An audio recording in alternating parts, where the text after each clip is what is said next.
Hi అండి, నమస్తే. Welcome to my channel voice of Lakshmi. ప్రముఖ సీనియర్ రచయిత్రి మందా భానుమతి గారు రచించిన ప్రేముడి అనే ఒక చక్కటి నవలను వినేసేద్దామండి. నవలను మొదలు పెట్టబోయే ముందు మన ఛానల్ని ఎవరైనా ఫస్ట్ టైం చూస్తున్నట్లయితే ఛానల్ని తప్పకుండా సబ్స్క్రైబ్ చేయండి. అలాగే నవల నచ్చితే లైక్ చేయడం మర్చిపోకండి. ఈ నవల కౌముది మాసపత్రికలో జనవరి 2017 సంచిక నుండి మే 2018 సంచిక వరకు సీరియల్గా వచ్చింది. ఇక నవలలోకి వెళ్ళిపోదామా? ఒకసారి గళ్ళన్నీ చూసి కళ్ళు గట్టిగా మూసుకుంది కృష్ణవేణి. కళ్ళు మూసుకునే కుచ్చిళ్ళన్నీ ఒక దగ్గరికి చేర్చి పరికిని వెనక్కి గోచి పెట్టింది. మొదటి గడిలో ఎడంకాలు పెట్టింది.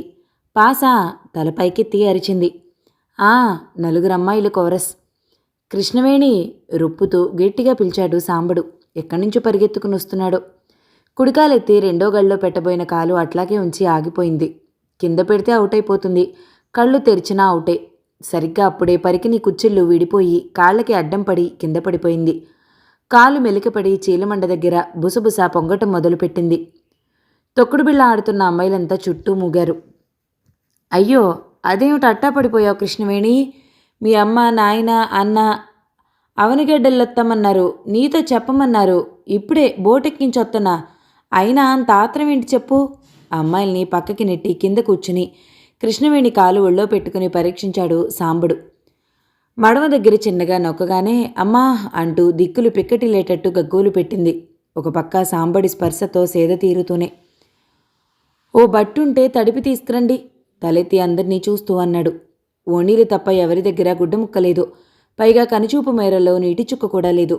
ఎక్కడ చూసినా ముళ్ల తుప్పలు, ఇసుక, రాళ్లు కలిసిన నేల. చుట్టూ చూసి పెదవి విరిచారు అమ్మాయిలు. సరిగ్గా అప్పుడే సాంబడి తల్లి వెంకమ్మ బిందెతో నీళ్లు మోసుకొస్తూ ఏం జరిగిందోనని ఆగింది. వెంకమ్మకి 40కి అటు ఇటుగా ఉంటుంది వయసు. చీర కొంగునే తిప్పి నెత్తిమీద చుట్టలాగా చేసిపెట్టి దానిమీద బిందె పెట్టుకుని వచ్చింది. బిందెలో నుంచి ఒక్క నీటి చుక్క కూడా కింద పడకుండా నడవటం ఆ పల్లెలో అందరికీ అలవాటే. ఏందే సందడి, ఎవరిది? బిందె నడుమీదికి దింపి అపురూపంగా పట్టుకుని గుంపలోకెళ్ళింది. అయ్యయ్యో, పిల్లని అట్టా పడేట్టెందుకు చేశారే మీ బండబడ, మీ ఆటలు మీరును, ఒళ్ళుపై తెలవదు. బిందె కింద పెట్టి తన కొంగు మీద నీళ్లు చిలకరించి ఆ తడిబట్టతో కృష్ణవేణి కాలు తుడిచి చల్లని బట్టతో సున్నితంగా నొక్కసాగింది. మేమేం చేశాం? వేణికే కింద మీద తెలవదు. సాంబడి గొంతు వినగానే మూతి తిప్పుకుని అమ్మాయిలందరూ జారుకున్నారు. అక్కడే ఉంటే వెంకమ్మ కామా కూడా లేకుండా వాయిస్తూనే ఉంటుంది. వెంకమ్మకి స్వయంగా అన్న కూతురు కృష్ణవేణి. అన్నా చెల్లెళ్ళవి ఎదురు బదురు ఇళ్లే. సాంబడు, కృష్ణవేణి ఒకరినొకరు ఆట పట్టించుకుంటూ పోట్లాడుకుంటూ పెరిగారు. ఏ రోజైనా కృష్ణవేణి కనిపించకపోతే సాంబడికి పిచ్చెక్కినట్టే ఉంటుంది. దాని జడపీకి సున్నితంగా ముట్టికాయ ముట్టి ఏడిపించాల్సిందే. నూనూగు మీసాల యవనంలోకి అడుగు పెడుతూ ఉండగానే అప్పుడప్పుడే ఓణీలు వేసుకుంటున్న కృష్ణవేణి వేరుగా కనిపించటం మొదలుపెట్టింది సాంబడికి. ఇద్దరికీ 3 ఏళ్లు తేడా. అనురాగం నిండిన కళ్లతో ఆరాధనగా చూస్తూ ఉంటాడు. నూనె రాసి నున్నగా తలదువ్వి జడేస్తే అది 4 వేళ్ల వెడల్పున సన్నని మెడపక్క నుంచి కనిపిస్తూ పిరుదలి మీద నాట్యం చేస్తూ ఉంటుంది. జడ చివరన పువ్వులా కట్టిన రంగురంగుల రిబ్బన్లు కవిస్తున్నట్లనిపిస్తుంది సాంబడికి. కృష్ణవేణి అందమంతా చంపకి చారడేసున్న కళ్ళలో ఉంది. తనేమనుకుంటుందో ముందు కళ్ళతో చెప్పి ఆ తర్వాతే నోరు విప్పుతుంది. అయితే అదేమిటో ఎప్పుడూ కూడా తన మనసులో మాటేది సాంబడికి అంతుచిక్కనీయలేదు. పొద్దుగూకులు కృష్ణవేణి తన గురించి ఏమనుకుంటుందో అనే బాధేవాడికి. బిట్టుగా ఉన్నట్టే ఉండి అప్పుడప్పుడు బయటపడిపోతూ ఉంటాడు, ఆప్యాయతనంతా చేతల్లో చూపిస్తూ. టౌన్కెళ్ళినప్పుడు పూసల గొలుసో రంగుల గాజులో తెచ్చిస్తూ ఉంటాడు. అసలు కృష్ణవేణిని చూడగానే వెలిగిపోయే ఆ మొహమే చాలు, ప్రత్యేకించి చెప్పాలా? ఇంకా పెద్దోళ్ళ, వాళ్ళకి మహాగుట్టు. ఆ బ్రహ్మదేవుడు దిగొచ్చినా వాళ్ళ సంగతి కనిపెట్టలేడు. కృష్ణవేణి తల్లికి మాత్రం కూతురికి టౌన్లో సంబంధం చేయాలని ఉంది. అదైనా ఆ పల్లెటూరులో తిప్పలు పడకుండా బ్రతకాలని కోరిక. గుక్కెడు నీళ్లకి పిడికెడు అన్నానికి నడుం పగిలేటట్టు నడవటం, చాకిరీ చేయటం, దానికైనా తప్పుతుందేమోనని ఆశ. ఏమో, ఎప్పుడేం రాసి పెట్టిందో ఎవరికి తెలుసు? ఆ సమయం వస్తే అప్పుడు చూద్దాంలే, వెంకమ్మ వేదాంతం చెప్తుంది. ఎవరైనా అడిగితే అదే సాంబడికి చెడ్డ చిరాకు. తన మనసులో పొంగిపోతున్న ప్రేమ సముద్రాన్ని ఒడ్డుకు తాక్కుండా గట్టిగా పట్టుంచాడు. అదే ఎన్నాళ్ళు అనేదే వాడి ప్రశ్న. ఎప్పుడో తుఫాన్లా విరుచుకుపడతాడు. తప్పదు. ఒక్క కృష్ణవేణి సరే అంటే చాలు, ఎవ్వరడ్డు పెట్టినా. వెంకమ్మ మాటల్లో ఎంత అనుభవం దాక్కుని ఉందో ఉడుకు రక్తం మీదున్న సాంబడికి తెలియట్లేదు. ఏ క్షణంలో ఏమవుతుందో. పిల్లలకి ఆశ కల్పించడం ఇష్టం ఉండదు ఆవిడికి. తల్లి ఎందుకట్టా ఉదాసీనంగా ఉంటుందో ఓ మాట అనేసుకోవచ్చు కదా. తల్లి చేసే పరిచర్యలు చూస్తుంటే కొంచెం ఆశ కలిగింది. ఎంత ప్రేమ లేకపోతే అట్టా కాళ్ళు పట్టుకుని సేవ చేస్తుంది. అంతా బెట్టు. మగపిల్లాడి తల్లి కదా. సాంబడి ముఖంలోకి చిరునవ్వు వచ్చింది. సరిగ్గా అప్పుడే కృష్ణవేణి కళ్ళు తెరిచి చూసింది. కనుబొమ్మలు ముడుచుకున్నాయి. తనకేమో ఇంత నొప్పిగా ఉంటే ఈయన గారికి నవ్వొస్తుందా? వేషాలేస్తున్నాడు. కాలు చటుక్కున వెనక్కి లాగేసి కూర్చోబోయింది. ఆగెహే, కాస్తంతైనా కుదురలేదు పిల్లకి. తన చీర కొంగు చింపి గట్టిగా బిగించి కట్టుకడుతూ ముద్దుగా కసిరింది వెంకమ్మ. నిశ్శబ్దంగా ఉన్న పరిసరాల్లో ఉన్నట్టుండి కలకలం. ఓ అయ్యయ్యో, ఏందిరా ఇట్లయితాంది? ఎవర్రా అక్కడ? కాసింత సాయానికి రండిరా. వామ్మో, కొంపలు మునిగిపోతా ఉండయిరా. కలగా పులగంగా దూరం నుంచి ఆక్రోశాలు, ఆక్రందనలు. మేనకోడలికి కట్టుకట్టేసిన వెంకమ్మ ఒక్క ఉదుట్న లేచింది. సాంబడు అంత హడావిడిలోనూ కృష్ణవేణి కాలు జాగ్రత్తగా కిందికి పెట్టి కేకలు వినిపించిన వైపుకి పరిగెత్తాడు. అది వడ్డువైపు నుంచే వస్తోంది. వెంకమ్మకి ఏం చెయ్యాలో తోచట్లేదు. అటు సూర్యుడు విజృంభిస్తున్నాడు. ఎండలో కాలిపోతున్న నేల మీద నడవలేని పిల్లని వదిలేసి వెళ్లలేదు. అక్కడ నదొడ్డున ఏదో ఘోరం జరిగిందని తెలుస్తోంది. అంతలో దర్జీ మస్తాన్ తన లూనా మీద ఒడ్డుకెళ్తూ ఆగాడు. అర్జెంటు కాకుంటే దీన్ని కాస్త ఇంటి దగ్గర దింపి రాకూడదంట్రా? మస్తాన్ని అడిగింది. మస్తాన్ సాంబడు ఒకే వయసు వాళ్ళు. మస్తాన్ 10 పాస్ అవుతూనే కులవృత్తిలో చేరిపోయాడు. సాంబడు ఇంటర్ పాస్ అయ్యి ఏం చెయ్యాలా అని ఆలోచిస్తున్నాడు. రోజు టౌన్లో కాలేజీకెళ్ళి చదువుకోవటం ఆషామాషి కాదు. అత్త, నేను కూడా ఒడ్డుకొస్తా. మస్తాన్ నన్ను తీసుకెళ్ళొచ్చా? భయంగా తడబడుతూ అడిగింది కృష్ణవేణి. కాలు నేల మీద పెట్టనీయట్లేదు. ఇంటికైతే పర్లేదనుకుంది అత్త. మరి నదొడ్డుకి మస్తాన్ స్కూటర్ మీదంటే ఒప్పుకుంటుందా? అక్కడందరూ చూస్తే ఏమనుకుంటారో. అమ్మ వాళ్ళు పడవలో వెళ్లారంట. అసలు ఏమైందో ఆత్రుతగా చూసింది కృష్ణవేణి. నేను కూడా అర్జెంటుగా అవనిగడ్డెళ్లాలత్తా. దారాలు బాపిన్లు తెచ్చుకోవాలి. కత్తెర కూడా విరిగిపోయింది. మస్తాన్కి ఎటూ పారిపోవట్లేదు. వెంకమ్మంటే చిన్నప్పటి నుంచి గౌరవం, ఇష్టం. ఎన్నోసార్లు సాంబడితో వాళ్ళింట్లో పచ్చడి, చేపల పులుసుతో అన్నం తిన్నాడు. ఏదో అట్టా పడేయటం కాదు, ప్రేమతో ముద్దలు చేసి కొడుకుతో పాటు తనకు కూడా పెట్టేది. కులం వేరు, మతం వేరు అని ఎప్పుడూ చూడలేదు. సర్లే, అట్లే వాండి. బండి మీద కలిసి ఇంటికెళ్తే ఒకటి, కిట్టమ్మ దగ్గరికెళ్తే ఒకటినా? వెంటనే మస్తాన్ బండి పరిగెత్తించాడు కృష్ణవేణి నెక్కించుకుని. వెంకమ్మకి మంచినీళ్ళ బిందె ఏం చేయాలో అర్థం కాలేదు. ఇంటికెళ్లాలంటే కిలోమీటర్ నడవాలి. తిరిగి ఒడ్డుకి 2 కిలోమీటర్లు. గుండె గుపేలు మంది. ఒడ్డున గోల ఎక్కువైంది. ఊళ్ళో నుంచి జనాలు గుంపులుగా పరిగెత్తుకు వెళ్తున్నారు. అత్తా, అర్జెంటుగా బండెక్కు. ఆ బిందెట్టుకురా నీళ్లొంపేసి. మస్తాన్ కృష్ణవేణిని దింపేసొచ్చి వెంకమ్మ పక్కన బండాపాడు. ఏందిరా గోల? మాట్లాడకుండా వెంకమ్మ కూర్చోగానే బండిని పోనిచ్చాడు. కృష్ణానది ఒడ్డున లూనా దిగగానే స్థాణువులా నిలబడిపోయింది వెంకమ్మ. నదొడ్డున గందరగోళంగా, హృదయ విదారకంగా ఉంది పరిస్థితి. ఒకటే అరుపులు, పెడబొబ్బలు. ఎవరిటు పడిగెడుతున్నారో, ఎవరిని ఎవరు ఏమడుగుతున్నారో అంతా అయోమయం. అద్దరికి వెళ్తున్న పడవ తల్లకిందులైపోయింది. పడవలో ఉన్న జనమంతా వడివడిగా పారుతున్న కృష్ణమ్మ వడిలో పడిపోయారు. అత్త, అమ్మ, నాయన. కృష్ణవేణి కాలు ఈడుస్తూ వచ్చి వెంకమ్మని వాటేసుకుంది, భోరుమని ఏడుస్తూ. నీళ్లలో కొట్టుకుపోతున్న వాళ్ళు కొందరు చేతులు పైకెత్తి ఊపుతున్నారు. కొంత దూరం వెళ్ళాక ఆ చేతులు కనిపించటం మానేశాయి.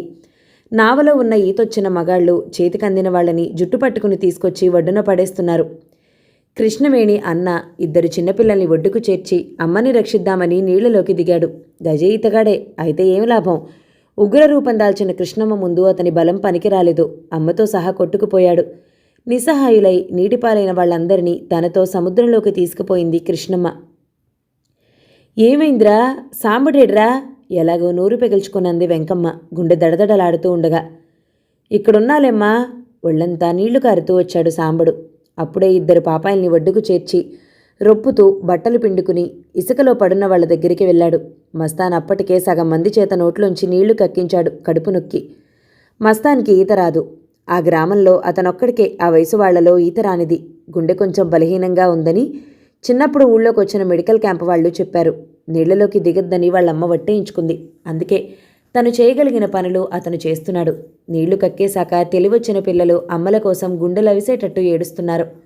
కొంతమంది ఇంకా తల్లిపాలు తాగుతున్న వాళ్లే. ఎవరికి ఏం చెయ్యాలో, ఎక్కడి నుంచి మొదలెట్టాలో అర్థమవటం లేదు. ఆడవాళ్లు, 60 ఏళ్లు దాటిన మగవాళ్లు చూస్తుండగానే నీళ్లలో కలిసిపోయారు. ఇటువంటి ఉపద్రవాలు చూసిన వెంకమ్మే నడుం బిగించింది. అక్కడున్న వాళ్లలో మస్తాన్ దగ్గర మాత్రమే సెల్ ఫోన్ ఉంది. ఊరి సర్పంచ్ అవనిగడ్డలో ఉంటాడు. పిల్లల చదువులంటూ అతనికి ఫోన్ చేసి వెంటనే జరగాల్సింది చూడమని చెప్పమంది. ఏదైనా ఎంత త్వరగా చేయాలన్నా కనీసం 4-5 గంటలు పడుతుంది. వాళ్ళున్న చోటికి కాలిబాట తప్పలేదు. ట్రాక్టర్లు, జీపులు మాత్రమే రాగలవు. మస్తాన్ లూనా ఒకటే అటు ఇటు తిరగగలిగిన మోటార్ బండి. ముందు తాగడానికి నీటి చుక్క. గొంతులు పీక్కుపోతున్నాయి జనాలకి. వెంకమ్మ బిందె అక్కడికొచ్చింది. మస్తాన్ వంపేయమని చెప్పినా సగం నీళ్లుంచి పట్టుకొచ్చింది. అవి దోసెళ్లతో పిల్లలకి తాగించారు. సర్పంచ్కి ఫోన్ చేయటం అయ్యాక బిందె తీసుకుని మంచినీటి చలమ దగ్గరికెళ్లారు సాంబడు, మస్తాన్. జరిగింది చూస్తున్న సూర్యుడు కోపకం ఆపుకోలేక ప్రచండ రూపం దాల్చాడు. తన ప్రతాపమంతా ఆక్రోశిస్తున్న ఆ అసహాయ మానవుల మీద చూపిస్తున్నాడు. ప్రకృతి శక్తులు ఏకమై తన కోపాన్నంతా చూపిస్తాయి. ఒక్కొక్కసారి నీళ్లు దప్పి ఒక్కొక్కళ్లే పెదాలు తడుపుకుంటూ రాచుకుపోయిన గొంతులతో ఏడుస్తున్నారు. సాంబా! 4 ఏళ్ల ముందు పిలిచిన ఆ పిలుపు, ఆనందంతో ఎగురుతూ చెరుకుగడలు తింటూ ఆట పట్టిస్తూ పిలిచిన పిలుపు ఇప్పుడు దీనంగా సర్వం కోల్పోయి వంగిపోయి నిలుచున్న కృష్ణవేణి నోట్లోంచొచ్చింది. ఇంతకాలం సిగ్గో బిడియమో పెద్దల మౌనానికి భయపడో నోరు విప్పని కృష్ణవేణి సాంబని పిలిచింది ఆక్రోశిస్తూ. ఇంటి నుంచి గ్లాసులు, ముంతలు, మంచినీటి బిందె తెచ్చి అందరి దాహార్తిని తీరుస్తున్న సాంబడికి ఆ అర్తనాదం వినగానే గుండె చెరువైపోయింది. అప్పటికే పడుతూ లేస్తూ ఇంట్లో ఉన్న పాలు, మజ్జిగ, నీళ్ల బిందెలు నెత్తిన పెట్టుకుని తీసుకొచ్చిన ఊరి ఆడంగులు బతికి బయటపడ్డ వారిని చూసుకుంటున్నారు. సాంబడు ఒక ముంత నిండా మజ్జిగ తీసుకుని కృష్ణవేణి దగ్గరికెళ్ళాడు. నాకిదేం వద్దు సాంబా, నా వాళ్ళు కావాలి. అమ్మ, నాన్న, అన్న ఏరి ఎక్కడున్నారు? నేను కూడా ఆళ్ల దగ్గరికే పోతా. ఒక్కదాన్ని ఇక్కడేం చెయ్యాలా? కృష్ణవేణి నీళ్లలో దూకడానికి పరిగెత్తింది. అయోమయంగా చూస్తూ అక్కడున్న అందరి పరిస్థితి దాదాపుగా అదే. సాంబడు వెంకమ్మ చేతుల్లో ముంతని పెట్టి 2 అంగల్లో కృష్ణవేణి జడని దొరకబుచ్చుకున్నాడు. గిరుక్కున తిరిగి వాడి 2 భుజాలు వేళ్లతో గుచ్చుతూ తలని ఎదకేసి కొట్టసాగింది. కొండంత బలం అండగా నిలబడి ఆ అగాధాల్ని భరించాడు కదలకుండా. సున్నితంగా హత్తుకుని తలనిమురుతూ ఓదార్చాడు. వేణి, నీకు నేలేనా? మనకి ఆ గంగమ్మ తల్లికి ఎప్పటాల్నుంచో ఉన్న బంధమే కదా ఇది. ఆవిడ గారికి ఆకలేసినప్పుడు తనలోకి లాక్కోవడం మామూలే కదా. ఊరుకోవే, నా బంగారు తల్లి కదూ మృదువుగా చెవిలో చెప్తూ కొద్దిగా నీడున్న తుప్పల దగ్గరికి తీసుకెళ్లి కూర్చోపెట్టాడు. ఏం బంధం సాంబా? ఎన్నాళ్ళీ చివికి బతుకులు? గట్టి రోడ్లు, ఊరికి దగ్గరలో మంచినీళ్లు, ఆస్పత్రి ఇవన్నీ కలలేనా? ఇట్ట ఎంతమందిని పొట్టనెట్టుకోవాలా? వణుకుతూ వెక్కుతూ గొణుగుతూ కళ్ళు మూసుకుని వరిగిపోయింది. సరిగ్గా గంట క్రితం ఉరకలేస్తూ ప్రపంచంలోని ఆనందమంతా తనదేనన్నట్లు ఆటలాడిన కృష్ణవేణి. ఏమైందిరా, పడవెందుకట్టా ఉరిగిపోయింది? అది నడి మధ్యన. దూరంగా ట్రాక్టర్ల శబ్దం వినిపిస్తుంటే కళ్ళకి అరిచే అడ్డు పెట్టుకుని చూస్తూ అడిగింది. అప్పుడే అక్కడికొచ్చిన వెంకమ్మ. ఎప్పట్లానే తెల్లారకుండానే తయారైపోయారు ఊరోళ్లంతా. అత్త, మామ సరుకులు తెచ్చుకోవడానికి, బావ వల రిపేరుకి. సర్లేరా, అది మామూలే కదా నిస్త్రాణగా అంది వెంకమ్మ. అసలు సంగతి చెప్పకుండా నాంచుడు విసుగనిపించింది. తల్లి హృదయమైన కొడుకు మీద అవధుల్లేని ప్రేమ ఉండి వాడికి కావాల్సింది చెప్పకుండానే తెలుసుకోగలిగినదైనా ఆమెకి ఆ సమయంలో అర్థం కానిది సాంబడు కూడా అదే స్థితిలో ఉన్నాడని, మనసు శరీరం కూడా మొద్దుబారిపోయి మెదడు చెప్పిన మాట వినట్లేదని. అర్జెంటుగా వెళ్ళొచ్చేయాలి. ఇప్పుడు మంచి సీజన్ కూడా చేపలేటకి. నిన్న మొన్న డబ్బులు బాగానే మిగిలాయిలే. తిండి గింజలు అవి కావాలని ఏదో లోకంలో ఉన్నట్లు శూన్యంలోకి చూస్తున్నట్లు కలగాపులగంగా మాట్లాడుతున్నాడు సాంబడు. సాంబా, ఏమైందిరా? వెంకమ్మకు అప్పుడు తట్టింది. తిండి తిప్పలు లేకుండా తిరుగుతున్నాడని. గ్లాసు నిండా మజ్జిగ పోసి పక్కన కూర్చుని తాగించింది. వాడి ముఖంలో అలసట, కళ్ళలో ఆపుకుంటున్న నీళ్లు చూస్తుంటే కడుపులో పేగులు కదిలిపోయాయి వెంకమ్మకి. కళ్ళలో నుంచి నీళ్లు ధారలా కారిపోతున్నాయి. అమ్మా, నేనొద్దంటానే ఉన్నానే, ఎవ్వరూ వినిపించుకోలా. తనకంటే అడుగున్నరెత్తున్న కొడుకుని పసిపిల్లాడిలా ఒళ్ళోకి చేరదీసి అదుముకుంది. కొంచెం సేపటికి తేరుకున్నాడు సాంబడు. 25 మందికి మించి మోటారు పడవలో ఎక్కకూడదే. 50 మంది ఎక్కారు. అంతమట్టుకు నెమ్మదిగా పారుతూనే ఉన్నది కిట్టమ్మ. ఉన్నట్టుండి వెనకమాలే గాలి లేసిందట. పడవ ఊగిసలాడి కదిలిపోయిందటనే. 2వ ట్రిప్పుకు వెయిటింగ్ చేస్తున్న వాళ్ళు చెప్పారు. బాలం సింగు దెబ్బతిందట. ఒక్కసారి అందరూ ఒకేపుకి ఒరిగేసరికి తల్లకిందులైపోయింది. ఇంకంతే, అంత ఆగమాగం. ఇప్పుడే నేనొచ్చా. కిట్టం ఉరకలేసుకుంటా వచ్చేసింది. కళ్ళ ముందే దూరం అయిపోయారే. సాంబడు వెక్కుతూనే చెప్పాడు. అంతమంది ఎక్కితే ఏమవుద్ది మరి? మనోళ్ళకి ఎప్పటికి బుద్ధొస్తుందో. పక్కనున్న వాళ్ళెవరో బొంగురు గొంతుతో అన్నారు. ఏం చేస్తారా మరి? పడవవాడు బేరాన్ని వదులుకుంటే ఎట్టాగానే ఎడుతాడు. ఇప్పుడు ఆడే ఇంతమందిని ఏడిపిస్తున్నాడు. వెంకమ్మ చుట్టూ చూసింది. ఏడాడు? ఆడు కూడా పోయాడా? గజీతగాడు కదా. నలుగురిని ఒడ్డుకు చేరదీశాడు. ఆణ్ణి పడవే లాక్కిలిపోయింది. ఆడి అంగి మేక్కు తగిలి ఇంకొకటి గరగర గొంతు పలికింది. అక్కడక్కడా ఉన్న ముళ్ల పొదలు అంతంత మాత్రం నీడల్లో ఇరుక్కుని గొంతు కూర్చున్నారు అందరూ. వేసుకున్న హవాయి చెప్పులు నేల మీదున్న వేడి నుంచి రక్షిస్తున్నాయి. ఎవరికీ ఏడవడానికి కూడా ఓపిక లేదు. స్తబ్దుగా అయిపోయారు. అక్కడక్కడ పిల్లల ఏడుపులు సన్నగా వినిపిస్తున్నాయి. వాళ్ళకి పాలు పట్టించి ఉన్నదేదో తినిపించి ఊరుకోబెట్టారు ఊరి ఆడవాళ్లు.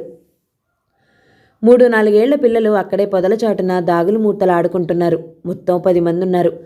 అంతలో ఒక ట్రాక్టర్ మీద 2 జీపుల నిండా జనమొచ్చి అక్కడ ఆగారు. సర్పంచ్ ఒక ట్రాక్టరు 2 జీపులు అక్కడికి చేరేశాడు అంతకు ముందెప్పుడో. డ్రైవర్లు మాత్రం అతను వచ్చినప్పుడే వస్తారు. సర్పంచ్ కరుణాకర్ జీపులోంచి దూకగానే జనాలంతా చుట్టుముట్టేసి ఒకేసారి మాట్లాడటం మొదలుపెట్టారు. అందరూ ఊళ్ళోకెళ్ళి మాట్లాడుకుందాంరా పదండి. కరుణాకర్ తనకు దగ్గరగా వచ్చిన 2-3 భుజాల మీద చేతులేసి అన్నాడు. మరి కొట్టుకుపోయిన వాళ్ల గురించి పట్టించుకోరా అండి? నిస్సహాయంగా చేతులు ఎత్తేశాడు సర్పంచ్. అందరూ సరాసరి సముద్రంలోకి వెళ్ళిపోయారా? మీకు తెలవదా?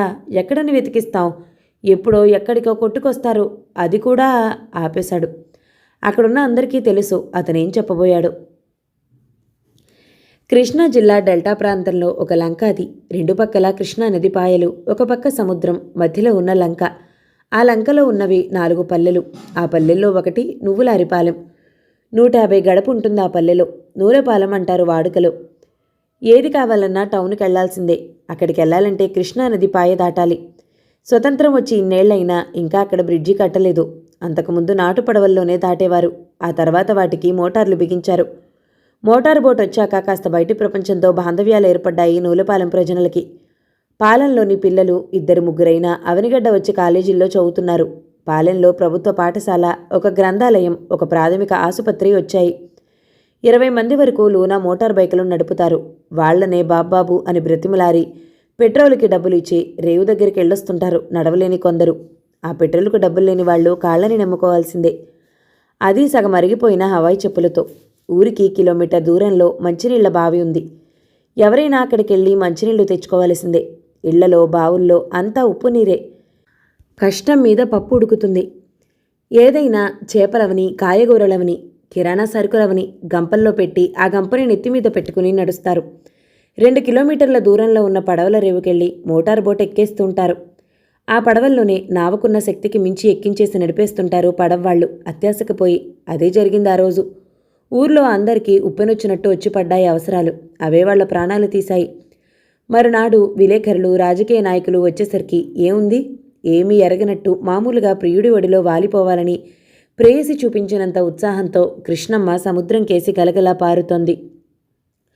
పడవ మునిగిన జాడేలేదు. మళ్లీ ట్రిప్పుకని ఎదురు చూస్తున్న యువకుల్లో కొందరు ఇంజనీరింగ్ స్టూడెంట్లు సర్వేకని నూలపాలెం వచ్చారు. వాళ్లు తీసిన సెల్ఫోన్లలో ఫోటోలను బట్టి అక్కడంత ఘోరం జరిగిందని తెలిసింది. నీళ్లంటే భయం లేని వాళ్ళు, గజ ఈతగాళ్లు నదిలో దూకి వీలైనంత మందిని కాపాడారు. ఆ సంఘటనని రకరకాలుగా వర్ణిస్తూ సెల్ఫోన్లలో తీసి ఫోటోలని పదే చూపిస్తూ అన్ని ఛానల్స్ వాళ్ళు 4 రోజులు చూపించారు. 21వ శతాబ్దంలో ఆధునికత పరుగులెడుతున్న మన దేశంలో ఇంకా ఇటువంటి గ్రామాలున్నాయంటే నమ్ముతారా? తమ 10 ఏళ్ల పాలనలో ప్రభుత్వం ఏం చేసింది? కొత్త ప్రభుత్వమైనా నడకదారి వంతెన కడుతుందా? అనేక ప్రశ్నలు వేస్తూ రాజకీయ నాయకుల్ని విసిగించేశారు. ప్రతిపక్షాల దాడి చెప్పనే అక్కర్లేదు. అనేక విధాలుగా వివిధ విశ్లేషకులతో చర్చలు జరిగాయి. ఉన్నట్లుండి ఆ మారుమూల పల్లె ప్రాముఖ్యం సంతరించుకుంది. ఎమ్మెల్యే వచ్చి పరిసరాలని పరీక్షించి అవసరమైన సహాయం చేస్తామని ప్రమాణం చేశారు. చనిపోయిన వారికి ఒక్కొక్కరికి ₹1,00,000 ఇస్తామన్నారు.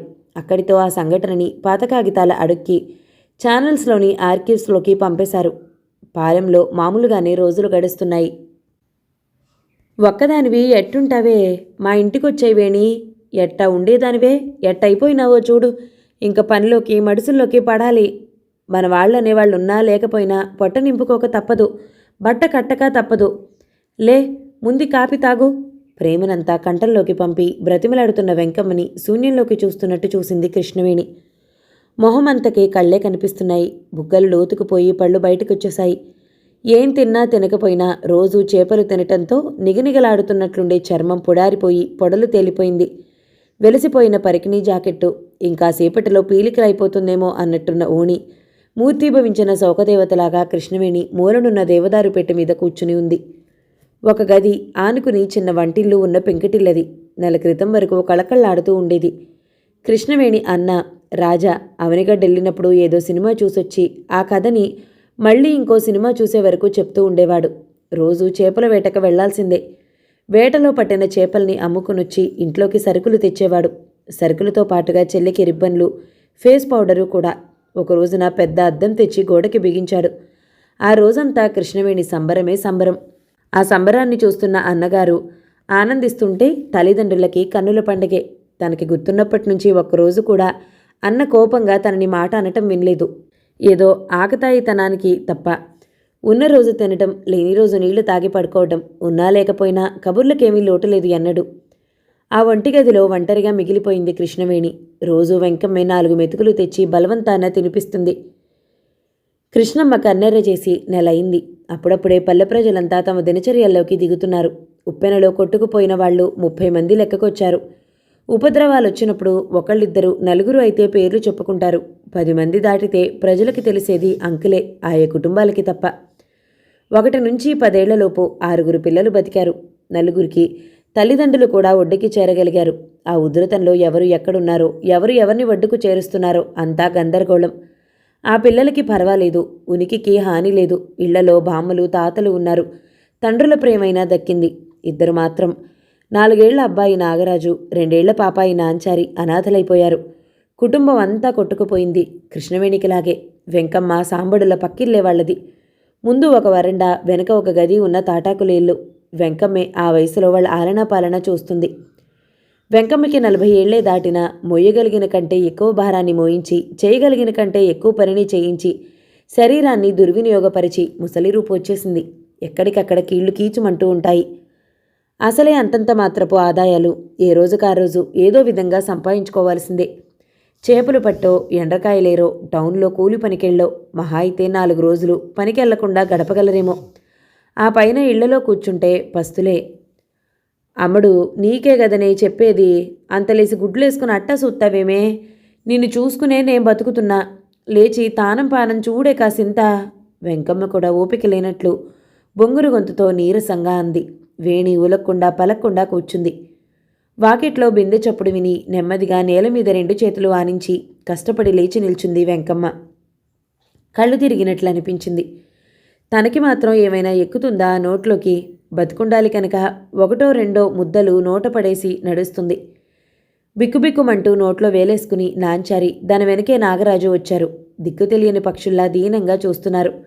ఆకలని చెప్పడం కూడా చేత కావటం లేదు. వాళ్ళకేం జరుగుతుందో, అమ్మ అయ్య ఎక్కడికెళ్లారో అంతా అయోమయం. వాళ్ళకి రారని తెలిసిపోయింది. నిద్రొచ్చినప్పుడు తమ గుడిసెలోకెళ్ళి తెలివి రాగానే బయటకొచ్చేస్తున్నారు. నాంచారి ఏడ్చినప్పుడు వెంకమ్మ ఊరడించి కాస్త అన్నం తినిపిస్తుంది. ఊర్లో అందరి స్థితి అట్లాగే ఉంది. ఎవరూ ఎవరిని ఆదుకునేట్లు లేరు. వెంకమ్మ మొగుడు చాలా కాలం క్రితమే టౌన్కెళ్ళి దివిసీమ మీద ఉన్నట్టుండి ఊడిపడ్డ ఉప్పెనలో తల్లిదండ్రితో సహా కొట్టుకుపోయాడు. ఆడపని మగపని చేసుకొస్తూ సాంబణ్ణి సాకింది. అన్నా వదిన కూడా ఆ ఊరు రావలసి వచ్చింది టౌన్ నుంచి. ఏందే అట్టా నిలబడ్డారు? ఏం చెయ్యాలి నేను? పదండి 2 చెంబులు నీళ్ళొత్తా. ఎట్టా కంపు కొడుతున్నారో చూడండి. సాంబమామ నీళ్లు తెచ్చినట్టున్నాడు. కాస్త మట్టి రాసి తోముతా. సబ్బు ముక్కుంది గాని ఈ నీటికి బంకై సత్తుంది. అప్పుడే సాంబడు ట్యాంకు నుంచి నీళ్లు తెచ్చి గోళంలో నింపుతున్నాడు. పాలెంలో గవర్నమెంట్ కట్టిన నీళ్ల ట్యాంకులున్నాయి. లారీలతో 2 రోజులకోసారి నింపుతారు. కానీ ఉప్పు నీళ్లే. తాగడానికి కాలువకెళ్ళి తెచ్చుకోవలసిందే నీళ్లొదిలినప్పుడు. పిల్లలిద్దరినీ చెరో చేత్తో పట్టుకుని వంగుని గుమ్మం దాటి బయటికి రాబోయింది వెంకమ్మ. సరిగ్గా గుమ్మం నడిమధ్యకొచ్చేసరికి కొద్దిగా తలెత్తిందో ఏమో, తక్కున నెత్తికి వాసం తగిలి బొక్కబోర్లా పడిపోయింది. పిల్లలిద్దరికీ ఏం కాలేదు కానీ భయపడిపోయి గోడ పక్కకెళ్ళి కెవ్వుమని ఏడుపులు మొదలుపెట్టారు. సరిగ్గా అప్పుడే చివరి బిందె తీసుకుని సాంబడొచ్చాడు. తల్లిని నెమ్మదిగా లేవదీసి చుట్టూ చూశాడు. ఏడుస్తున్న పిల్లలు, నిర్వికారంగా పెట్టెమీద కూర్చున్న కృష్ణవేణి. అత్త కింద పడితే కూడా పట్టించుకోకుండా చలనం లేకుండా కూర్చుంది. నిస్సహాయతతో కూడిన కోపం, ఏమీ చేయలేని ఉక్రోషం. మొహం ఎర్రగా అయిపోయింది సాంబడికి. వెంకమ్మని గోడవారగా కూర్చోపెట్టి భుజం మీదున్న తుండు తీసి తడిపి నెత్తికి చుట్టాడు. వెంకమ్మ కళ్ళు మూసు కూర్చుంది. స్పృహలో లేనట్టు. పిల్లలేడుస్తూనే ఉన్నారు. పక్కకి తిరిగి చూశాడు. కృష్ణవేణి అట్లాగే నిశ్చలంగా కూర్చునుంది. ఎంతో అపురూపంగా చూసుకోవాలనుకున్నాడు. తన ప్రేమనంతా రంగరించి మూటకట్టి కృష్ణవేణి దోసిట్లో పోయాలనుకున్నాడు. తనకి ఊహ తెలిసిన నాటి నుంచి కలల్లో తేలిపోయాడు. అనుకున్నవన్నీ జరిగితే విధి గొప్పే ఉంది. నెల రోజుల నుంచి ఓపిక పట్టాడు. ఎంతకాలం? ముసలి తల్లి ముప్పొద్దులా చాకిరీ చేసినట్టే ఉంటుంది. ఏం ఆమెకి మాత్రం బాధలేదా? ఎందుక తాపత్రయం? ఆవేశం ఆగలేదు సాంబడికి. ఒక్క ఉదుట్న లేచి కళ్ళు పెద్దవి చేసి చూస్తున్న కృష్ణవేణి దగ్గరగా వెళ్ళి విసురుగా చేయి పట్టి లేపాడు. మొహం ఎదురుగా పెట్టి చాచి చంపదెబ్బ వేశాడు. ఆ బలానికి కింద పడిపోయింది. లేపి ఇంకోటి వేద్దామని చెయ్యెత్తబోయాడు. కృష్ణవేణి కళ్ళ నుంచి జలజల నీళ్లు కారిపోతున్నాయి. అట్లాగే దెబ్బతినడానికి తయారైంది. కానీ మాట లేదు. జుట్టంతా విడిపోయి వీపంతా పరుచుకుంది. ఆ జుట్టుని ఇంకొక చేత్తో పట్టి తన దగ్గరగా లాగాడు. అంతా చూస్తున్న పిల్లలు వెంకమ్మ దగ్గరికి వెళ్ళి 2 చేతులతో తట్టి లేపారు. ఏందిరా పిచ్చెక్కిందా? ఏందా పని? కళ్ళలో పెట్టి చూసుకోవాల్సిన పిల్లని అట్టా సంపెత్తవా ఏంది? లేని ఓపిక తెచ్చుకుని కొడుకు చెయ్యి విడిపించి గుండెకి హత్తుకుంది మేనకోడల్ని. అవునే, పిచ్చే ఎక్కింది. ఎన్ని రోజులెట్టా? శ్మశానంలో ఉంటున్నామా, ఊర్లో ఉంటున్నామా? జన్మమెత్తాక చావకుండా ఉంటామా? చచ్చినోళ్లతో మనము సత్తామా? నడ్డొంగిపోయి కాళ్ళీడ్చుకుంటా నువ్వు, కంట్లో నీటిని గుండెలోకి తోసెత్తూ నేను. ఇట్టా ఇవి గారిని సాగతీత్తా ఉండాలా? నాకు తిక్కరేగిందంటే తీసుకెళ్లి సముద్రంలోకి ఇసిరిపారేస్తానంతే. ఛత్! ఆవేశంతో ఊగిపోతున్న కొడుకుని ఒక పక్క, భయంతో దుఃఖంతో వణికిపోతున్న మేనకోడల్ని ఒక పక్క 2 చేతులతో పట్టుకుని కింద కూర్చోపెట్టింది. లేచి వెళ్ళి చీర కొంగు తడిపి ఒకళ్ళ తర్వాత ఒకరి ముఖం తుడిచింది. సత్తు గ్లాసులో నీళ్లు తీసుకొచ్చి ఇద్దరికీ పసిపిల్లలకి తాపించినట్లు తాగించింది. జరుగుతున్నదంతా చూస్తున్న పిల్లలు మూలకెళ్ళి చెరొబొట్టన వేలు నోట్లో పెట్టుకుని కూర్చున్నారు. కష్టాలొచ్చినప్పుడే కాసింత ధైర్యం ఉండాలరా. అన్నీ సరాసరిగా పోతున్నప్పుడు మనం చేసేదేముంది? మన గొప్పదనమేముంది? ఏటా ఆగమైనప్పుడే మన సత్తా ఏంటో తెలిసేది. నీళ్లు తాగితే కడుపులో ఉండిపోతాయా? కొంచెం ఆగి బయటికెళ్ళిపోవు. అట్టాగే మడిసి ఈ భూమి మీద పడ్డప్పుడు పైకి పోక తప్పదు. ఎక్కడి నుంచి వచ్చాడో తెలవదు, ఎక్కడికి వెళ్తాడో తెలవదు. మధ్యనున్నప్పుడే ఈ మోహాలన్నీ. ఉన్నంతకాలం తినక తప్పదు, ఆ తిండి సంపాదించుకోక తప్పదు. సంపాదించుకోవడానికి వెంపర్లాడక తప్పదు. మీరిద్దరూ చిన్నోళ్ళు. ఉన్నంతలో సంతోషంగా ఉండాలి. నన్ను సంతోషపెట్టాలి. ఇంకా ఉస్సురంటూ ఉండటం మానేయండి. ఆ పిల్లల సంగతి ఏదో చూడాలి మనమే. వెంకమ్మ మంద్రస్వరంతో చెప్తూనే ఉంది. తను కృష్ణవేణిని కొట్టినందుకు న్యూనతతో తలంచుకుని సాంబడు కళ్ళ నిండా నీళ్లతో కృష్ణవేణి వెంకమ్మనే చూస్తూ విన్నారు. వింటూ మనసుకి పట్టించుకున్నారు. ఎవరికి ఎంత సమయం గడిచిందో గుర్తురాలేదు. భీకర యుద్ధరంగంలో కృష్ణుడు అర్జునికి చేసిన గీతోపదేశానికి ఏమాత్రం తీసిపోదు. తనదైన భాషలో తనకున్న జ్ఞానంతో వెంకమ్మ చేసిన బోధ. నెల క్రితం ఆ పెళ్లలో జరిగింది కూడా యుద్ధరంగానికి ఏమాత్రమూ తక్కువ కాదు. కాకపోతే అక్కడ మరణించిన వారు ధర్మానికి విరుద్ధంగా నడిచిన వారు కాదు. ఏవో చిన్న చిన్న మనస్పర్ధలు తప్ప అందరూ ప్రేమతో కలిసిమెలిసి ఉండేవారే. మరి ఎందుకంత విలయ తాండవం? ప్రకృతి కూడా తన ధర్మం తను పాటించిందనుకోవాలా? ఆటుపోట్లు మనిషికి ఎట్లాగో గాలికి, నీటికి, అగ్నికి అంతే అనుకోవాల్సిందే. ఆ రోజు అంతమంది ఆ పడవే ఎందుకెక్కాలి? కిష్టమ్మకి కోపం ఎందుకు రావాలి? ఆ భగవంతుడు కూడా ఏవి చెప్పలేడ్రా. పిల్లలు చూడండి శోషొచ్చి పడిపోయారు. వీళ్ళనేం చేయాలన్నది మనం ముందుగా చూడాల్సిన పని. ఇప్పటికైతే అన్నం వండేశాను. వేణమ్మ, వాళ్ళకి తానం చేపించి నువ్వు కూడా చేసి బట్టలు మార్చుకునిరా. కాస్తంతైనా పడేయకపోతే కడుపులో నారాయణుడు ఊరుకోడు. వెంకమ్మని లేపి నించోపెట్టి సాంబడక్కడి నుంచి వెళ్ళిపోయాడు. కృష్ణవేణి కూడా లేచి కళ్ళు తుడుచుకుని పిల్లల దగ్గరికి వెళ్ళి లేపింది. అక్క, సంభ్రమంగా చూశాడు నాగరాజు. నాంచారి మాట్లాడలేదు ఇంకా. నోట్లో వేరుంచుకునే కృష్ణవేణి కొంగు గట్టిగా పట్టుకుంది. ఆ పట్టులోనే తన చిన్ని మనసులో భావాన్ని చెప్తూ. కృష్ణవేణికి కడుపు తరుక్కుపోయింది. తనైతే మాట్లాడగలదు, తన పని తాను చూసుకోగలదు. ఈ చిన్నారులు, వాళ్ళకెవరున్నారు? ముందు ముందేం చేయాలన్నది తర్వాత. అప్పటి మట్టుకైతే మనిషి జన్మెత్తినందుకు తను చేయగలిగింది చెయ్యాలి కదా. నాంచారిని ఎత్తుకుని చంకనేసుకుని నాగరాజుని నడిపిస్తూ నీళ్లగోళం దగ్గరికి తీసుకెళ్ళింది. వాళ్ళ వెనుకే వెంకమ్మొచ్చి అక్కడున్న దండం మీద పాత తుండుపడేసి లోపలికెళ్ళింది. బండ మీద కాస్త ఉల్లిపాయ తొక్కు నూరుదామని. కృష్ణవేణి నాగరాజుని రాతి మీద నిల్చోపెట్టి బట్టలిప్పింది. వెన్నుముక్క కంటుకుపోయింది కడుపు. చూడలేక కాసేపు కళ్ళు మూసుకుంది. గట్టిగా ఊపిరి పీల్చి వదిలి చెంబుతో నీళ్లు పోసింది వాడి వంటి మీద. ఆ పసివాళ్ల మీద తెలియని ప్రేమ, ఆప్యాయత విరుచుకుపడ్డాయి కృష్ణవేణి గుండె లోతుల్లో నుంచి. ఎంత అమాయకంగా ఉన్నారు, వీళ్ల భవిష్యత్ ఏమిటి? 14 ఏళ్ల అమ్మాయి అయినా సహజంగా స్త్రీకుండే మాతృహృదయం ఘోషించింది. ఒక్కసారి తలెత్తి ఆకాశం కేసి చూసి కనిపించని దేవుణ్ణి ప్రశ్నించింది. అక్క, అమ్మ నాయన ఇంక రారా? అమాయకంగా అడిగాడు నాగరాజు. అన్ని రోజుల తర్వాత వాడికి అడగడానికి ఒకళ్ళు దొరికారు. వెంకమ్మ యాంత్రికంగా వాళ్ళని కాచుతుంది. కానీ ఆ స్పర్శలో అక్కర కనిపించలేదా చిన్నారికి. కడుపు తరుక్కుపోయినట్టయింది కృష్ణవేణికి. కిష్టమ్మ తల్లి మీ అమ్మని నాయన్ని, మా అమ్మని నాయన్ని, మా అన్నని పట్టుకుపోయిందిరా కన్నా. ఎందుకక్క, మనం కూడా వెళ్దామా? వెళ్ళి ఆడనే చేపలు పట్టేద్దాం. కిట్టమ్మ తల్లి ఇంట్లో బోలెడన్ని చేపలుంటాయి కదా, మనల్ని ఎందుకు తీసుకుని పోలా? అన్ని డబ్బులు వస్తాయా? 2 చేతులు బార చాపి అడిగాడు రాజు. కృష్ణవేణికి ఏం చెప్పాలో, ఆ పసివాడిని ఎట్లా సముదాయించాలో అర్థం కాలేదు. దగ్గరలోనే చింపిరి జుట్టేసుకుని నాంచారి కళ్ళు పెద్దవి చేసి చూస్తుంది. దానికి ఏం చెప్పినా అర్థం కాదు. వెళ్దాంరా, అందరం వెళ్ళేది అమ్మవాళ్ళున్న ఇంటికి. మరి కిష్టమ్మ మనల్ని కూడా పిలవాలి కదా. పిలిచే వరకు మనం అల్లరి చేయకుండా ఉండాలి. అక్క చెప్పినట్టే చెయ్యాలా, అట్టగేనా? తలూపాడు నాగరాజు. అమ్మా నాయన ఇంక రారని తెలిసినట్టుగా. బండ మీద 4 ఉల్లిపాయలు, 4 ఎండుమిరపకాయలు, ఇంత ఉప్పు వేసి నూరుతూ వెంకమ్మ అంతా గమనిస్తూనే ఉంది. కృష్ణవేణి మనుషుల్లో పడుతున్నందుకు ఆనందంగానే ఉంది. కానీ ఆ పిల్లల మీద ప్రేమ పెంచుకుంటుందేమో. ఇందరిని సాకటం సాధ్యమేనా?